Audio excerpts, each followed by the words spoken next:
হাজার ছুঁই ছুঁই, লাফিয়ে লাফিয়ে দাম বাড়ছে, তাহলেও কি আমাদেরকে এ থেকে দূরে রাখতে পেরেছে?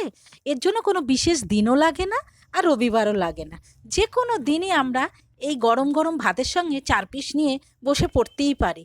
আর এরকমই একদিন কিছুটা সর্ষের তেল নিয়ে নিয়েছি, আর তার সঙ্গে আমি দিয়ে দেবো তেজপাতা ফোড়নের জন্য, গোটা গরম মশলা আর ২টো কাঁচা লঙ্কা। তবে অন্য ৫ বার যেভাবে রান্না করি ঠিক সেভাবের মতো নয়, একটু অন্যভাবে কড়াইতে করে একবার করে দেখতেই পারেন। তার সঙ্গে ২টো পেঁয়াজ কুচিয়ে দিয়ে দিয়েছি। তবে এটা একটু ভাজা ভাজা করে নেব।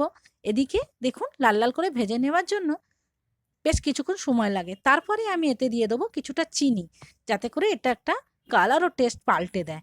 এদিকে দিয়ে দিচ্ছি ১ চামচ রসুন বাটা, ১ চামচ আদা বাটা, আর এর সঙ্গে জিরের গুঁড়ো আর একটা ধনের গুঁড়ো।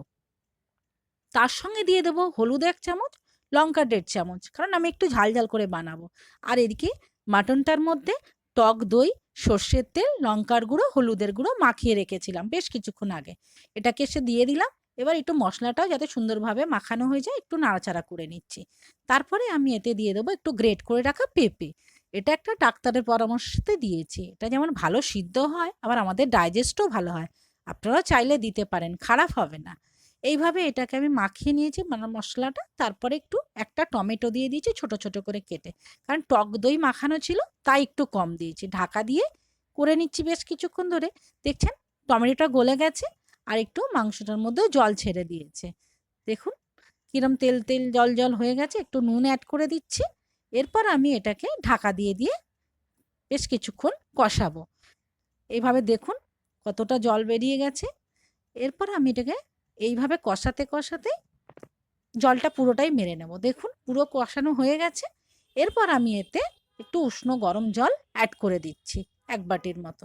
তবে আপনাদের পরিমাণ মতো জল অ্যাড করতে পারেন, কার কতটা বাড়িতে লাগবে। এরপর আমি ঢাকা দিয়ে দিচ্ছি। এই ঢাকা দিয়ে বেশ কিছুক্ষণ সময় লাগে। দেখুন ভালো জিনিস খেতে গেলে তো একটু ধৈর্য ধরতে হয় বলুন। এইভাবে ঢাকা দিয়ে দিয়ে দেখুন মোটামুটি এক্কেবারে হয়ে গেছে। এতে একটু গরম মশলা অ্যাড করে দিলেই এক্কেবারে রেডি হয়ে যাবে গরম গরম ভাতে, গরম গরম পাতে। দেখুন ৪ পিস নিয়ে বসে পড়ুন। একদিন বানিয়ে খাওয়ার অনুরোধ রইল। খেয়ে বলবেন সেই দিনটা মনে থাকবে। ভালো থাকবেন, আবার দেখা হবে কোনোদিন।